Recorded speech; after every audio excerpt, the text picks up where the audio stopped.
Dinala ko lang yung aso para ay pakapan. Pero itong girlfriend ko, nagwawala at nakikipaghiwalay na sa akin.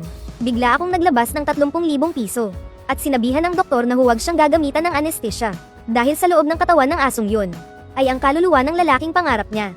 Chinyi, habang nasa business trip ako sa mga susunod na araw, siguraduhin mong maalagaan mong mabuti si Guangguang. Kapag may nangyaring masama kay Guangguang, maghihiwalay tayo. Pagkasabi nun, lumapit sa akin si Guangguang na mukhang napakabait. Nang makita ko ang pamilyar na eksenang ito sa harap ko, na-realize kong muli akong nabuhay. Noong nakaraang buhay ko, gustong-gusto ni Yezuan ang asong to. Kahit na kailangan pang tumabi ng aso sa kanya sa pagtulog, pinalayas niya ako sa kabilang kwarto. At sa huli, naging dahilan pa siya kung bakit ako nagkaroon ng rabies. Sa huling sandali ng buhay ko, malino kong narinig ang mga sinabi ni Yezuan. Sa wakas, Yiran, magkakasama na tayo ng habang buhay. Habang nakatingin sa asong mukhang maamo sa harap ko, hindi ko akalain na, ang asong ito pala ay ang dakila niyang pag-ibig na si Zhou Yiran. Bago umalis si Yezuan, yumuko siya, at niyakap ng mahigpit si Guangguang. Ang boses niya ay sobrang tamis na nakakasuka na. Baby, bawal kumain ng dog food sa mga susunod na araw, ha? Ipagluluto ka ni Chinyi ng paborito mong braised pork. Kapag kumain ka ng kung ano-ano, hindi ka napapansinin ni mommy pagbalik niya. Pagkatapos nun, tumayo siya at tiningnan ako ng masama.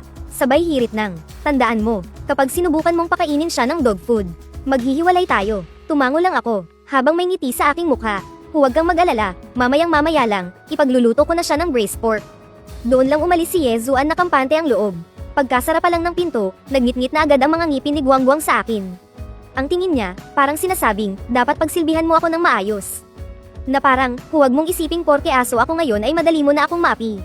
Sa totoo lang, hindi ko alam kung ano ang tumatakbo sa isip ni Zhou Yiran sa mga sandaling ito. Ang eksenang ito ay parehong-pareho sa nakaraang buhay ko. Sa nakaraang buhay, tiniis ko pa noong pinakitaan niya ako ng pangil. Ang hindi ko talaga matagalan ay, palihim siyang pumapasok sa kwarto ko para umihi kapag hindi ako nakatingin. At saka, ayaw niyang kumain ng dog food. Gusto niya, yung luto ko pa ang kakainin niya. At dapat, galing pa mismo sa plato ko. Sa tuwing may ginagawang kalokohan si Guangguang. At pagsasabihan ko na sana siya, bigla na lang sisingit si Yezuan. Ako pa ang pagagalitan niya at sasabihing mali. Sa katagalan, ako na ang naging pinakamababa ang tingin sa bahay na to. Habang inaalala ko ang lahat ng nangyari sa dati kong buhay, napangisi ako ng malamig. Mahilig kang umihi, di ba? Sige, ngayon, magsawa ka sa kaiihi. Nang makita niyang papunta ako sa kusina para magluto, itinago ni Guangguang ang mga pangil niya. Para siyang nagmamayabang. Saka siya patakbong umalis. Kailangan kong bigyan ng gagawin ng isang to. Hindi pwedeng wala siyang ginagawa.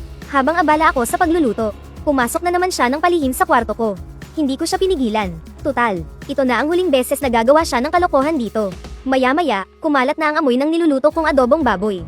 Una, naglagay ako ng kaunti sa kainan ng aso. Tapos nagsandok din ako para sa sarili ko. Habang hindi nakatingin ang aso, inilabas ko ang inihanda kong sleeping pills. At mabilis na inihalo sa sarili kong bowl. At gaya ng inaasahan, naamoy ni Guangguang yung pagkain. Agad siyang tumakbo palapit, pero hindi niya tiningnan yung bowl niya. Dumiretso siya sa bowl ko. At bigla na lang kumain. Akala mo ganun lang kadaling kumain, ha? Hinihintay kita. Nagkunwari akong galit at sinigawan siya. Umalis ka dyan. Pero hindi niya ako pinansin. Nilamon lang niya ng nilamon ang karne sa bowl ko. Hindi nagtagal, halos tapos na siyang kumain. Sa huli, sinipa pa niya ang bowl ko at itinapon sa sahig. Pero nang tumingala siya at nakita ang malamig na ngiti sa mukha ko, bigla siyang nataranta. Teka, sa ekspresyon niyang yan, nilagyan niya ba ako ng gamot? Nang mapagtanto niyang may mali, para siyang nabaliw na sumugod sa inuman para uminom ng tubig. Ang tubig ay maaaring makabawas sa epekto ng gamot, pero matagal ko nang itinapon ang tubig. Pati ang pinto ng banyo ay nilock ko na rin. Naglabas ng pangil si Guangguang at umungol sa akin, na para bang nagtatanong, Chinyi, anong ipinakain mo sa akin? Hindi ka palalampasin ni Yezuan. Hindi ko pinansin ang mga tahol niya. Dahan-dahan kong kinuha ang cellphone ko at tinawagan ang pet hospital. Hello, gusto ko sanang magpa-schedule ng operasyon. Makalipas ng 1 oras, dadalhin ko ang aso ko para ay pakapan. Nang marinig niya ang salitang kapon, nanginginig sa galit si Guangguang. Tumahol siya ng malakas at damamba sa akin. Subukan mo akong saktan, lalabanan kita hanggang mamatay. Sayang lang at isa lang siyang maliit na aso. Bago pa man niya ako makagat, sinipa ko na siya palayo. Sa nakaraang buhay ko, kung hindi lang ako naging pabaya, hinding-hindi ako masasaktan ng maliit na nilalang na ito. Pagkatapos masipa, agad na naduwag si Guangguang. Dama pa siya sa sahig na parang nagmamakaawa. Umaasang palalampasin ko siya, ngumiti ako ng malamig. Dahil aso na kita ngayon. Ang pagpapakapon ay para sa ikabubuti mo. Para rin naman ito sa'yo. Nang makitang walang silbi ang pagmamakaawa, sa desperasyon ay sinubukan niya ulit sumugod. Pero sa mga oras na iyon, nagsisimula ng umepekto ang gamot. Tumakbo siya ng ilang hakbang bago bumagsak sa sahig. Aamba na sana akong damputin siya para dalhin sa ospital. Nang biglang tumunog ang doorbell. Kinabahan ako, bumalik na kaya si Yezuan. Kinakabahan kong binuksan ang pinto. Natigilan ako sandali, isang delivery rider ang nakatayo sa labas ng pinto. Mr. Chin, package niyo po. Parang wala naman akong in-order ah. Kinuha ko ang package at tiningnan. Nakasulat sa waybill na isa itong kwintas. Regalo kaya ito mula kay Yezuan para sa akin. Pero pakiramdam ko may mali. Sa sumunod na segundo, may natanggap akong message mula kay Yezuan. Shinyi, dumating na yung kwintas na binili ko para kay Guangguang. Tandaan mong kunin ha. Nakangiting iniabot ng rider ang resibo para pirmahan. Cash on delivery po, 30,000 po lahat. Talaga bang binilhan ni Yezuan ng isang aso ng ganito kamahal na bagay? At sa pera ko pa. Isipin mo, sa 3 taon naming pagsasama, ang pinakamahal na bagay na binigay niya sa akin ay hindi lumagpas ng 200 piso. Nang maisip ko yun, kumirat ang dibdib ko, itinulak ko pabalik ang package sa kamay ng rider. Huwag na, may mas mahalagang paggagamitan ang perang ito. Pagkasabi ko niyan, binuhat ko si Guangguang sa batok niya, at nagmamadaling tumakbo papuntang pet hospital.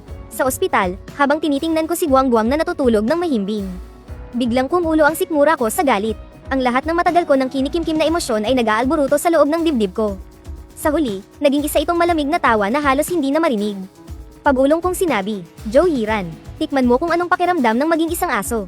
Kapag naging matagumpay ang operasyon, at tuluyan nang nalinis si Guangguang, dapat na ring mawala ang pagkahumaling sa kanya ni Yezuan. Sa labas ng operating room, iniabot ng doktor ang pre-operative consent form. Walang pag-aalinlangan kung pinirmahan ang pangalan ni Yezuan. May dalawa pa akong hiling. Una, huwag ninyong lagyan ng anesthesia sa buong proseso. Pangalawa, huwag ninyong tapusin sa isang hiwa lang. Gawin ninyong maraming hiwa, dahan-dahan lang. Natigilan ng doktor, Sir, hindi ba parang hindi makatao to? Agad akong naglabas ng 30,000 piso at iniabot sa kanya. Gawin mo ang sinabi ko. Sa sandaling iyon, nagising si Guangguang. Narinig niya ang usapan namin. At nang makita ang mga gamit na hawak ng doktor, talagang napaihi siya sa sobrang takot. Walang anesthesia tapos dadagdagan pa ang hiwa. Humihilang naman ako sa kama niya.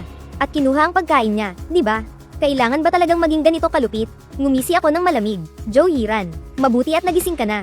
Nang marinig niyang tinawag ko siya sa tunay niyang pangalan, tuluyang nanigas si Guangguang. Takot na lang ang makikita sa mga mata niya.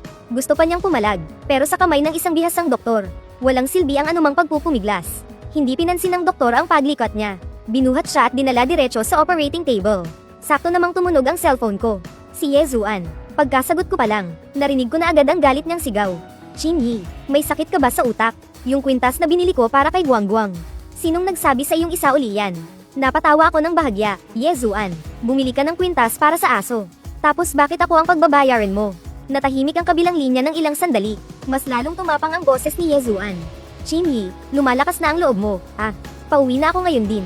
Siguraduhin mong maipaliliwanag mo to ng harapan. Pagkarating niya sa bahay, laking gulat niya na wala ako roon. Shinyi, saan mo dinala si Guangguang? Kalmado lang ang boses ko. Kung saan-saan kasi umiihi si Guangguang. Dahil wala kang pakialam, dinala ko na lang siya rito para aipakapan.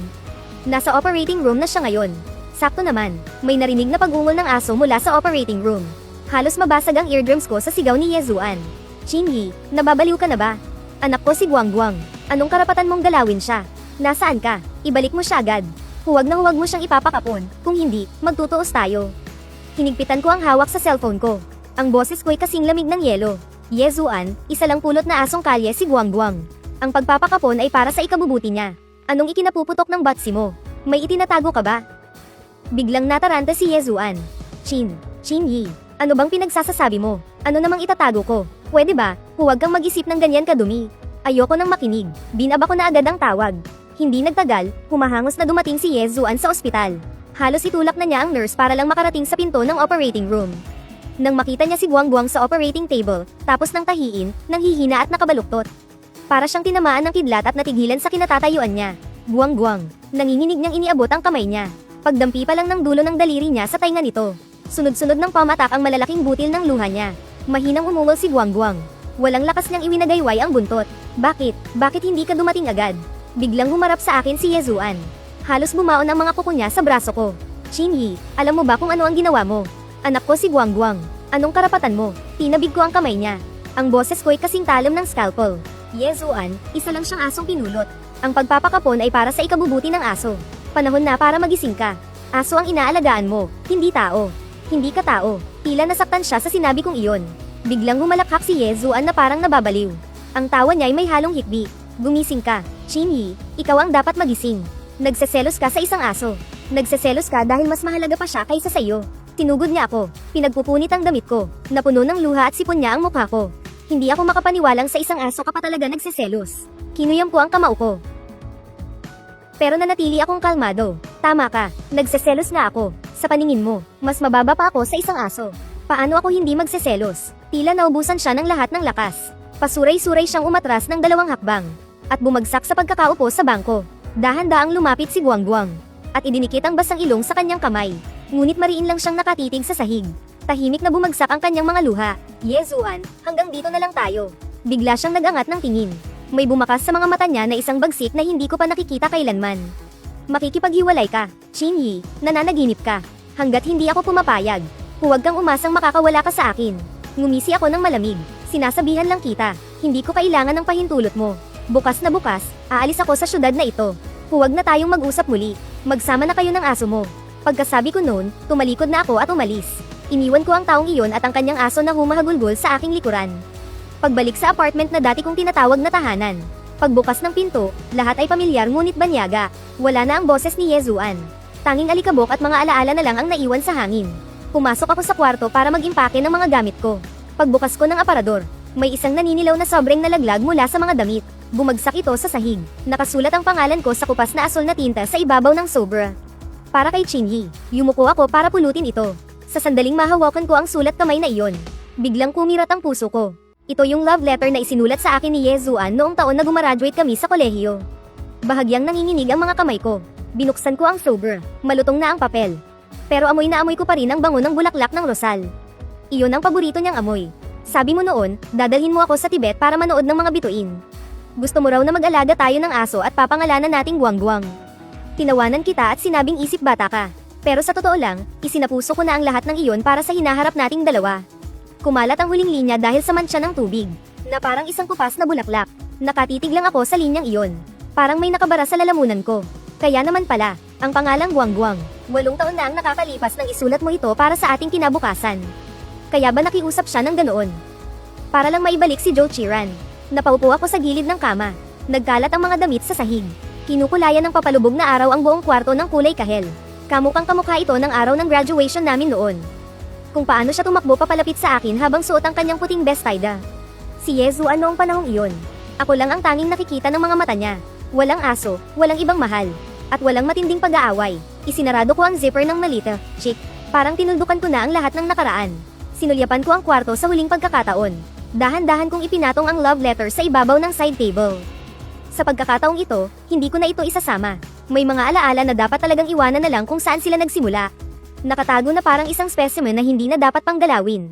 Habang bitbit ko ang malita pababa ng hagdan, may isang anino na hamarang sa akin. Chinyi, saan ka pupunta? Pagtingala ko, si Yezuan pala. Chinyi, mali ako. Sorry na, patawarin mo na ako sa pagkakataong ito, please. Humahagulgol siya sa pag-iyak. Si Guangguang, pinaalis ko na siya. Dinala ko na siya sa shelter ng mga hayop sa labas ng lungsod. May mag-aalaga sa kanya doon. Habang nagsasalita, may kinuha siya sa bag niya. Inilabas niya ang isang magandang silver na couple bracelet. Nagmamadali at nanginginig niyang iniabot ito sa akin. Walang emosyon ang boses ko. Yezuan, huli na ang lahat. Sumunod siya at lumapit sa akin. Pero sabi mo noon, kapag nagbago ako, mapapatawad mo rin ako. Ito sadyang binili ko itong couple bracelet para sa atin. Dahil sa sobrang taranta niya, biglang nahulog ang bracelet sa sahig. Kapag may kakaiba, siguradong may niluluto siyang hindi maganda. Yumuko ako at pinulot ang bracelet. Tinitigan ko muna ito ng ilang segundo bago nagsalita. Sige, magsimula tayo ulit. Biglang napatingala si Yezuan. May kislap ng tuwa sa mga mata niyang puno ng luha. Halos dambehan niya ako sa tuwa. Kumapit siya sa braso ko. Talaga ba, Chinyi? Handa ka na bang bigyan ako ng isa pang pagkakataon? Hinayaan ko lang siyang yamakap sa akin. Hindi dahil pinatawad ko na siya. Gusto ko lang makita kung ano pang pakulo ang gagawin niya. Maya-maya, binitawan na niya ako. Sabay suot ng bracelet sa palso ko. Malamig kong sinabi, may isa akong kondisyon. Nagmamadali niyang hinawakan ng mahigpit ang kamay ko. Para siyang nakakapit sa isang huling pag-asa. Kahit anong kondisyon, papayag ako. Ibalik mo rito si Guangguang. Biglang naging bato ang ngiti sa mukha ni Yezuan. Hindi siya makatingin ng diretso sa akin. Pero kakadala ko lang sa kanya sa shelter. Oo, kakadala mo lang. Sakto, day off ko bukas. Sabay tayong pumunta para kunin siya. Nagkakanda yutal-yutal na siya sa pagsasalita. Chinyi, ang totoo niyan, si Guangguang. Humakbang ako ng isa palapit sa kanya. Sinukol ko siya sa sulok ng dingding. Hindi ba't ikaw mismo ang nagtapon sa kanya? Nanlaki ang mga mata ni Yezuan sa takot. Tarantang umiling-iling siya. Hindi, ang ibig kong sabihin. Baka hindi pa hiyang si Guangguang sa bagong kapaligiran. E di saktong-sakto. Inilabas ko ang cellphone ko. Binuksan ko ang navigation sa harap mismo ng mukha niya. 30 kilometro mula rito ang shelter ng mga ligaw na hayop sa labas ng syudad. Aabot pa tayo kung aalis tayo ngayon. Nang makitang wala na siyang kawala sa kanyang pagsisinungaling.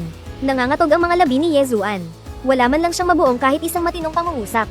Pinagmasdan ko ang unti-unting pagguho ng kanyang anyo. Pagkatapos ay dahan-dahan at kalmado kong itinabi ang cellphone ko. Sabihin mo sa akin ang totoo.